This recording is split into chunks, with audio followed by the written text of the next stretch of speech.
But welcome back to another live stream from Northeast Christian Apologetics. My name is Simon Williams, and tonight we are doing our Monday night book study, 6 p.m. every Monday night. We've been going through Tactics, as you can see above my head.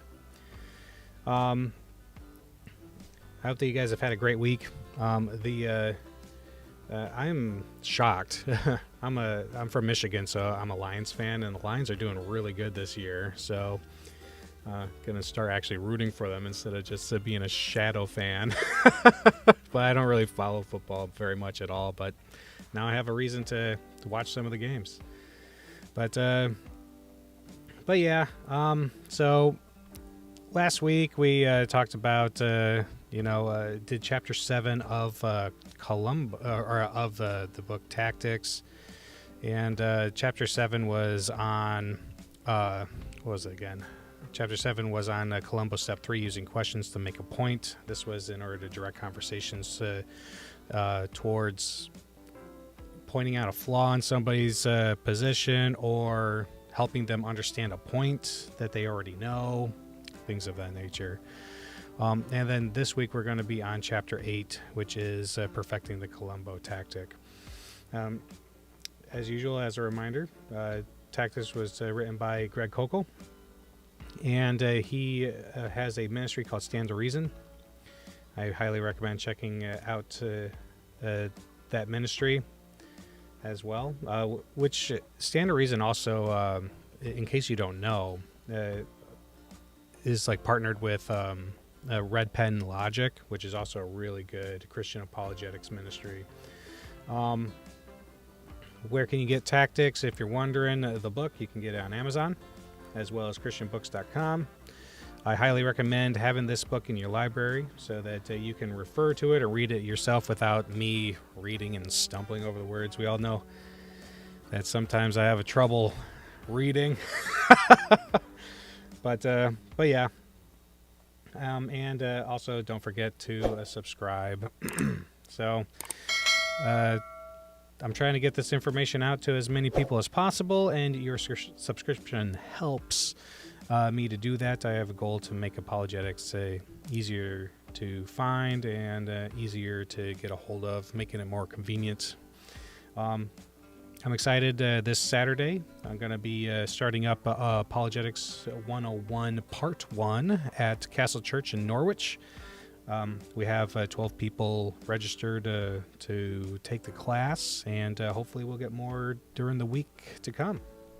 But yeah, please keep Northeast Christian Apologetics in your prayers as I continue to try to help strengthen the faith of the community of God and help people understand the different aspects of how they can love God with all their mind. I think this is a great way to do it. And if you agree with me, then don't forget to support me just by praying for the ministry and sharing the content, But what other thing was I going to mention? Just as a reminder, this is like what we do here on these Monday night book studies is I read the book and comment on it and offer my thoughts and insights on the matter. And it's kind of like a React channel, sort of, where you can expect me to react to the book, basically. But instead of reacting to videos and movies and songs and things like that, we're reacting to books, which, see how it goes. All right, so moving on to the book. Just as a reminder, we are on Chapter 8, and it's called Perfecting Columbo. Also, I love it. Love to see your guys' comments and questions and concerns and things in the chat. So if you ever have a question, don't hesitate to ask me a question, and we can see if we can get it addressed. All right. Also, there's a delay. All right. Anyway, so Koukl says in his chapter, we have spent quite a bit of time focusing on a single tactic. I've taken this time because Columbo is so important. It is central to every tactic that follows. If you've been practicing what we've covered, you've already discovered how handy Columbo can be. You're learning how to advance the dialogue for spiritual ends without seeming pushy. You're realizing that asking simple questions is an almost effortless way to have courteous conversations with others, even though you might strongly disagree with their ideas. You may have noticed, however, that it's difficult to be clever on command. Yes, it is very difficult to be clever on command. Sometimes it's hard to think of new things on the spur of the moment. You may be able to get conversation started, but then you get bogged down. Perfecting any new skill takes time and practice. If you were just beginning to learn a sport, such as tennis, some of your time would be spent practicing the basics. A forehand, a volley. Then you would get feedback from someone else who could help you refine your strokes.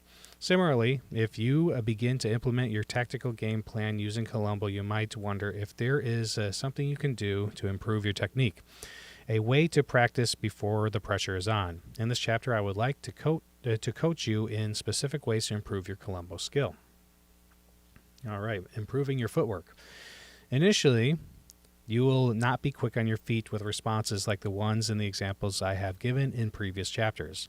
Instead, you may find that your best ideas come when your head is clear and you are not under pressure to respond immediately. In any encounter, there are 2 times when the pressure is off: before the conversation begins and after it's over. Those are perfect times to focus on improving your technique. Peter reminds us to always be ready to make a defense to everyone who asks you to give an account for the hope that is in you. 1 Peter 3:15. There are 3 things you can do to ready yourself to respond. You can anticipate beforehand what might come up. You can reflect afterwards on what took place. In both cases, you can practice the responses you think of during these reflective moments so you'll be prepared for the next opportunity. I do a lot of reflection in the shower or when I'm doing housework and things like that, and I also do a lot of anticipation during those times. I have, and especially when I was working at Millstone and on rotating shift, I spent a lot of night shifts having conversations with myself, because in chemistry, you're the only person in the lab all night long for 12 hours. And so you start to entertain yourself by speaking out loud. So I had a lot of practice having conversations just to myself. So Koukl continues, first, think about conversations you might have in the future about your convictions and try to anticipate obstacles that may come up. Then think of Columbo questions you can use for those challenges so you have them ready in advance. Work on an issue or question that people frequently ask you about, or one that has stumped you in the past. Brainstorm a handful of straightforward response questions that might put you in the driver's seat of those conversations. Imagine what it would look like to have a dialogue using your questions. Always try to anticipate comebacks or counter-arguments the other side might raise. Take these rejoinders seriously, stating them fairly and clearly, even convincingly, then refute them in advance. When they do come up, you'll be ready. In my national radio debate with atheist and skeptic magazine founder Michael Shermer, I knew he was going to ask me who created God, because Shermer always asks it in debates. I'd done my homework, even though he should know better. I give this straightforward answer to the question in The Story of Reality. The question presumes that God was created, but no one believes that, certainly not Christians. So this is not a question any theist has to answer. An eternal, self-existent being has no beginning, so he needs no creator. This doesn't prove such a being exists, of course. It only shows that those who believe in God do not have to answer inappropriate questions about his origin. Since I knew Shermer would ask this question, and since I knew how to answer it, I was able to craft a response and practice it beforehand, so I was ready for it when it came up. Here's what I said. Michael, you don't believe in God. You don't believe God was created because you don't believe in God. I don't believe God was created because I believe God is eternal. Nobody in this conversation believes God was created, so why are you asking who created God? So the first thing you can do to improve your Columbo technique is to plan and practice in advance. This small bit of preparation takes a little effort, but can be very effective. When you face a challenge, the response will be right at your fingertips. So just as a reminder as well, we talked about this aspect of God whether he was created or not, when we were reading through On Guard by Dr. William Lane Craig, especially when we were talking about the argument from contingency, the Leibnizian cosmological argument. So in that argument, we talked about contingency and necessity, and we argued that God is a necessarily existing being, and he explains all contingency. Here's a second way to improve. After each encounter, take some time to self-assessment. I've made it a habit to immediately reflect on how I could have been more effective. It has become second nature to me. How did I do? I ask myself, and could I have asked different questions or taken the conversation in another direction? What were my missteps? How could I do better next time? With the pressure off, alternatives occur to me. This is where the ambassador model from Chapter 1 comes in handy.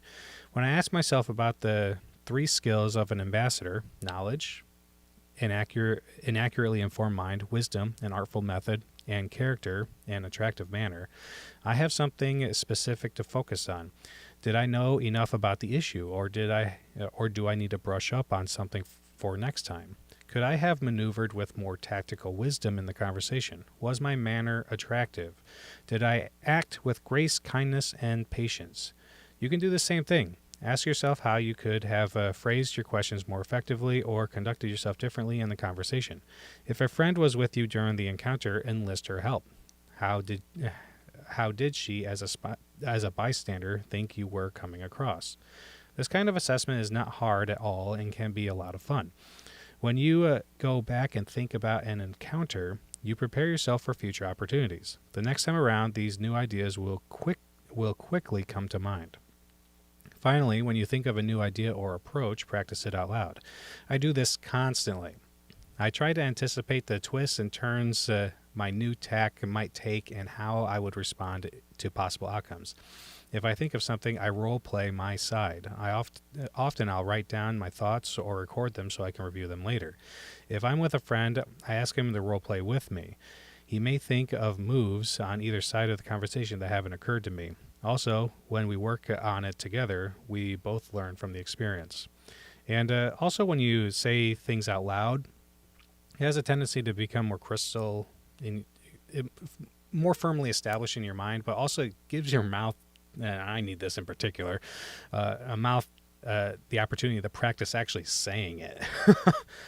Okay, so it's not, and even if you're commuting, driving in your car, that's a good opportunity to do this. Even if you hear something on the radio, you can turn on the radio and talk out loud in the car about what's going on. All right, so we both. All right, so role play with me. He may think of moves on either side of the conversation that haven't occurred to me. Also, when we work on it together, we both learn from the experience. Sometimes I practice this way when I'm alone in the car listening to the radio. After hearing a few comments by the host or a caller, I turn the volume down and then pretend it's my job to respond to what was said. It's almost like being on live radio, except if I say something foolish, no one hears. Practice like this increases your practical experience. It places you in an actual dialogue in a way that is safe. When these issues come up in real-life encounters, you'll be ready since you've already rehearsed your responses. I prepare this way when I'm interviewed on radio or TV, or when I'm in a campus debate or a public crossfire situation. It may sound to listeners like I'm clever or quick on my feet, but often this is not the case. Usually my answers are not spontaneous at all, even when the conversation takes what seems like an unpredictable turn. If I've anticipated the move and prepared for it, I'm not caught by surprise. This is the same way political candidates prepare for televised debates or comedians prepare to be spontaneously funny on late-night talk shows. You'll probably never be in a situation quite like theirs, but that doesn't mean you can't learn from their methods. If you want to improve your Columbo skill, remember this important truth. Even people who don't usually like taking tests don't mind them at all when they know the answers to the questions. As you work on developing your proficiency, I think you will discover something I have learned. Preparation will increase your confidence, but eventually you must engage. Interacting with others face-to-face is the most effective way to improve your abilities as an ambassador. What I learned from my mistakes. In real-life situations, you're going to make mistakes. Improving your tactical skill then means you'll have to get used to benefiting from your blunders.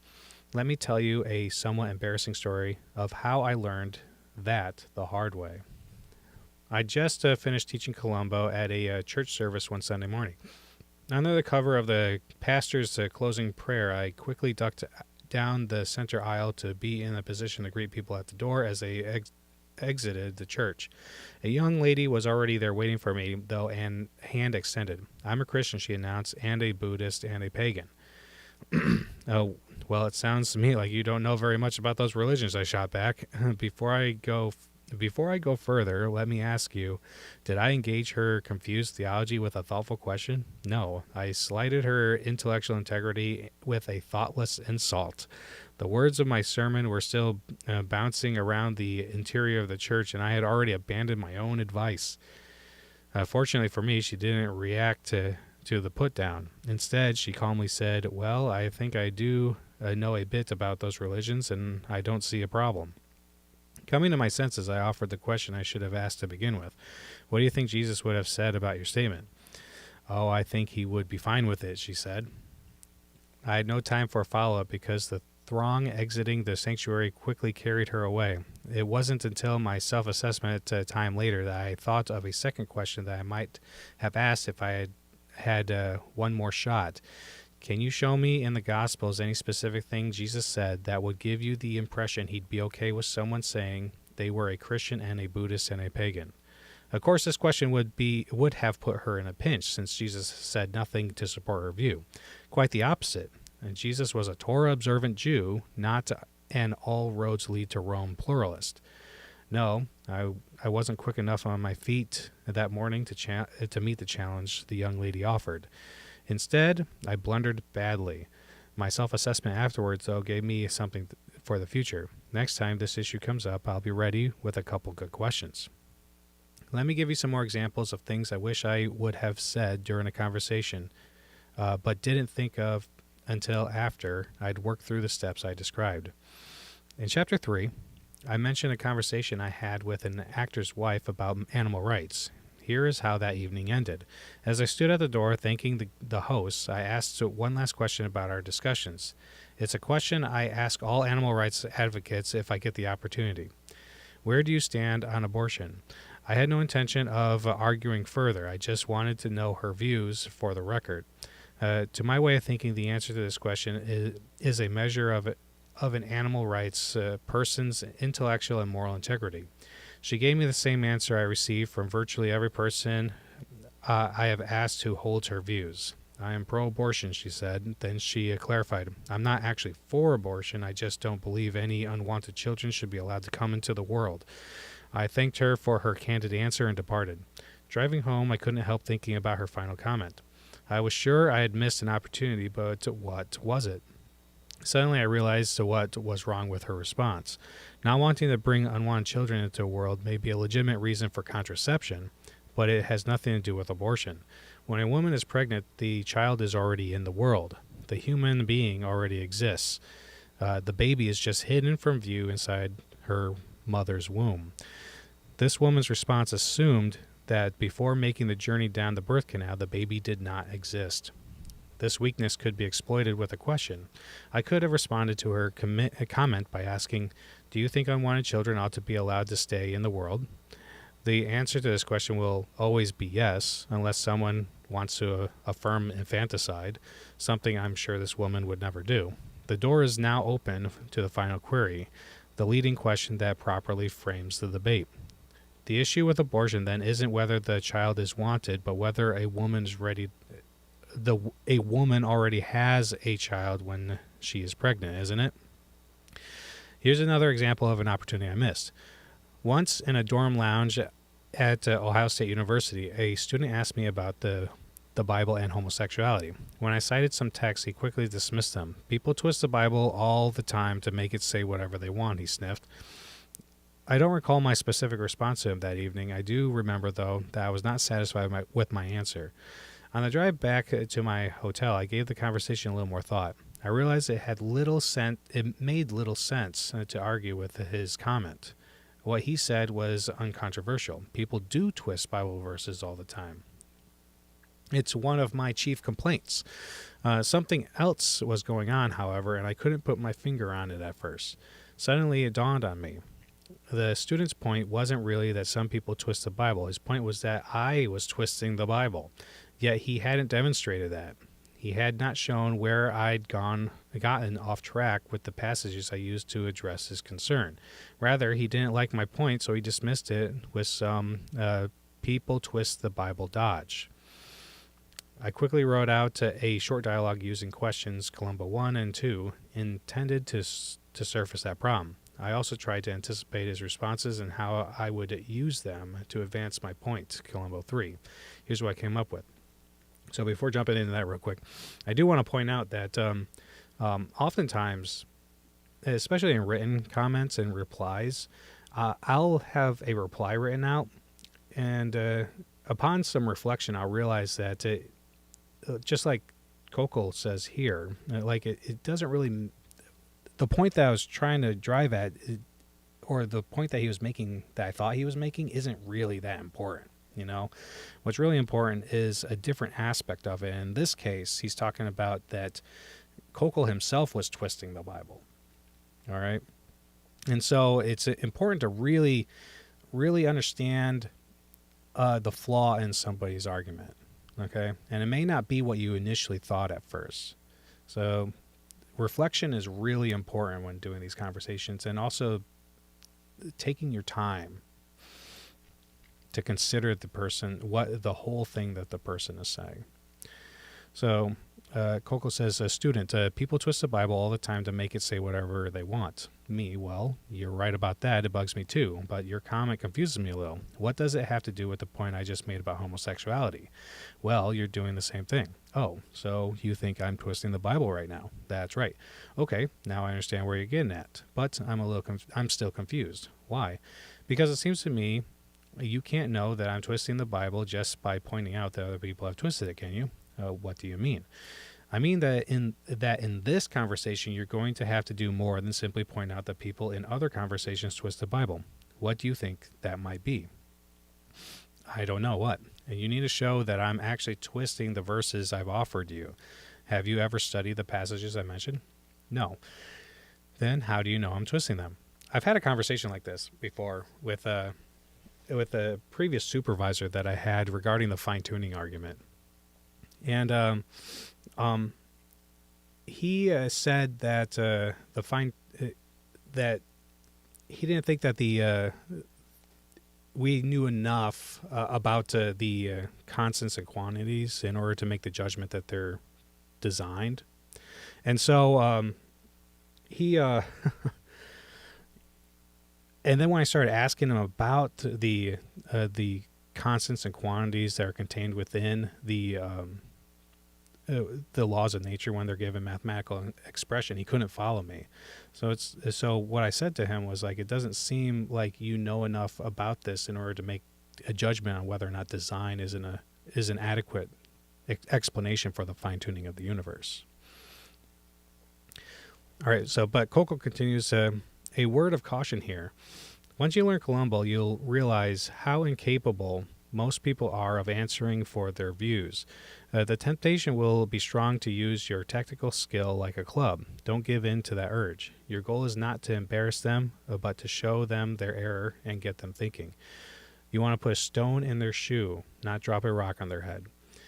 As a general rule, go out of your way to establish common ground. Whenever possible, affirm points of agreement. Take the most charitable read of the other person's motives and not the most cynical one.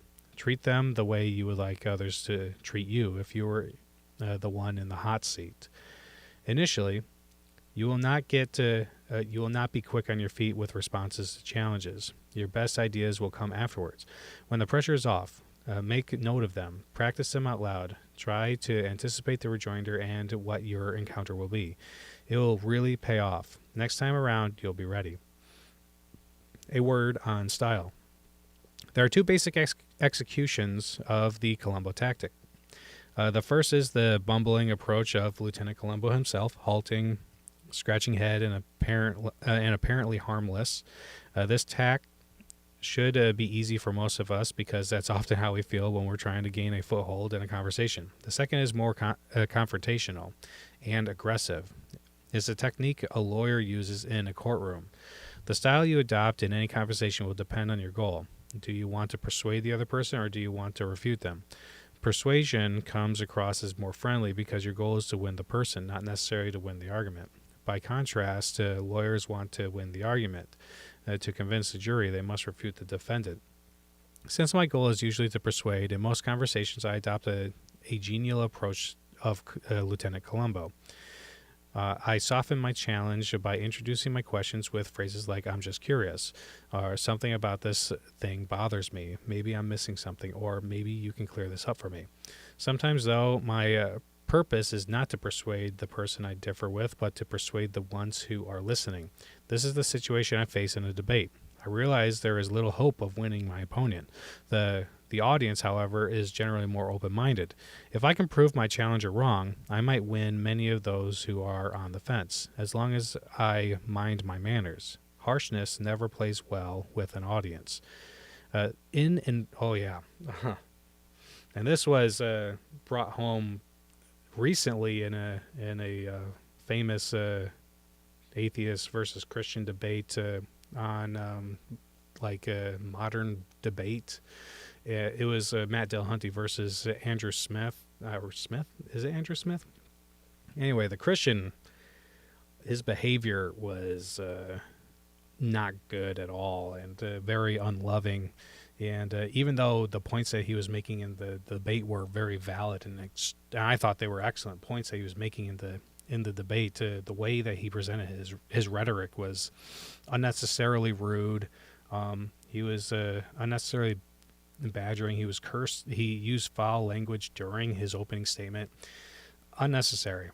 So you want to make sure that you are behaving yourself in debates when there's an audience and just in general, period, All right, so in informal debates, I can use either style depending on the situation. If someone is squaring off with me when others are listening in, I might choose a refutation style for the sake of the bystanders. This is especially true if my challenger is belligerent and I have little confidence he will be moved. Prudence dictates I refute him and persuade the crowd. If I were a student in class, I'd usually have a better chance of influencing the other students than I'd have of persuading the professor. Even so, I would probably take a more indirect, laid-back approach as an act of courtesy towards the instructor. So what we learned this chapter. In this chapter, we focus on refining our tactical effectiveness as a Christian ambassador by exploring 3 ways you can improve your skill at Columbo. First, try to anticipate objections you might face, and then think of questions in advance. This allows you to formulate responses before the pressure is on. Second, take some time for self-assessment after each encounter.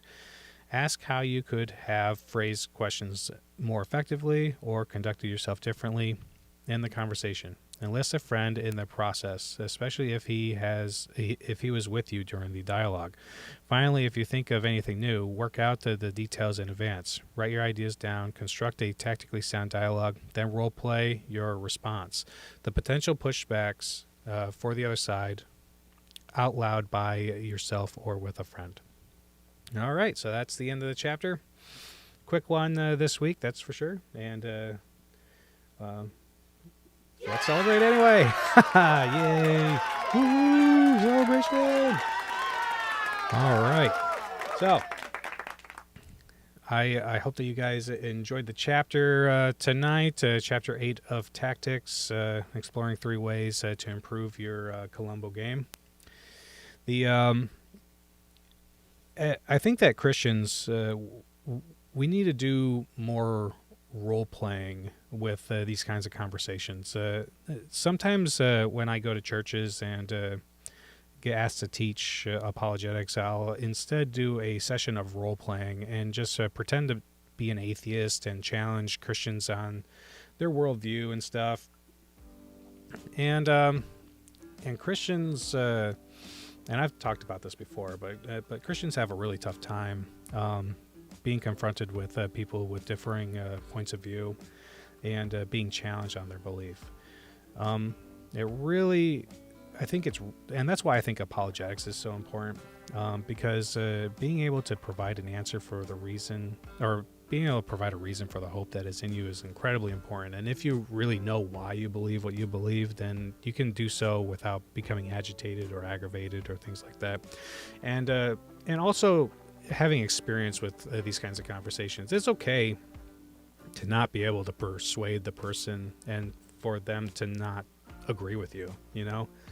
You, after all, you don't agree with them, and so if they don't agree with you, then that's just the way that it is, and it's okay. As long as you are convinced that you have thoroughly thought through the problems with your own worldview and have explored alternative explanations and have sufficient epistemic justification and pragmatic justifications for your view, then you're perfectly fine. There's no reason to be upset at all or to be flustered or anything like that. I will remind everyone here and everyone who watches that the Christian worldview is, in my opinion, the Christian worldview is easily the most robust worldview out there. There is no runner-up. Like naturalism, physicalism, any atheistic worldview isn't even on the table for consideration from my point of view.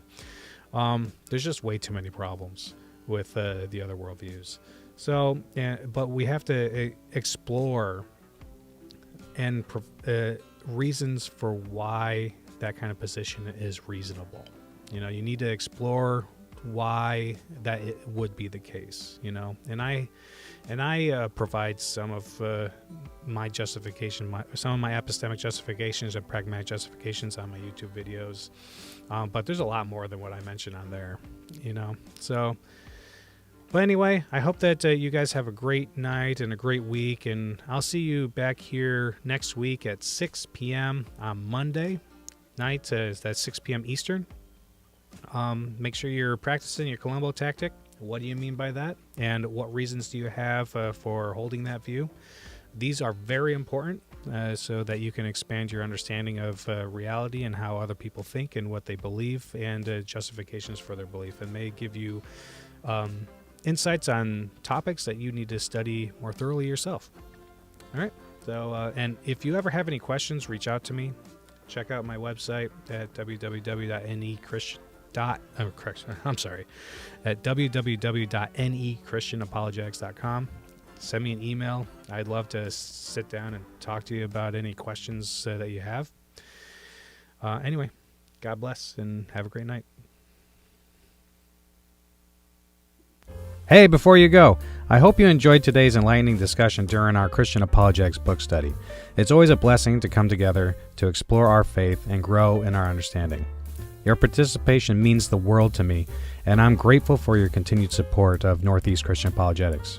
Remember, you can stay connected with me and access valuable resources by visiting my website at nechristianapologetics.com. There you'll find a wealth of articles, videos, and recommended reading material to deepen your knowledge of Christian apologetics. If you're as passionate as I am about equipping believers to defend their faith and engage in meaningful conversations, you can also support this ministry in various ways. One way to support this work is through patreon.com. By becoming a patron, you'll have access to exclusive content, early access to our discussions, and a chance to connect with like-minded individuals who share your passion for Christian apologetics. If Patreon is not your style, some people prefer to give me a one-time tip. And if you'd like to do that, then feel free to do so through Venmo or Cash App. But of course, there are many ways to support me. By praying for this ministry, sharing the content on social media, or simply spreading the word about what I do. Every bit of support goes a long way in helping me fulfill my mission. Once again, thank you for joining me today. Your presence and engagement enrich these discussions, and together, we're on a journey to strengthen our faith and share the good news with others. Stay tuned for more exciting book studies, thought-provoking discussions, and opportunities to grow your Christian apologetics journey. I look forward to seeing you again.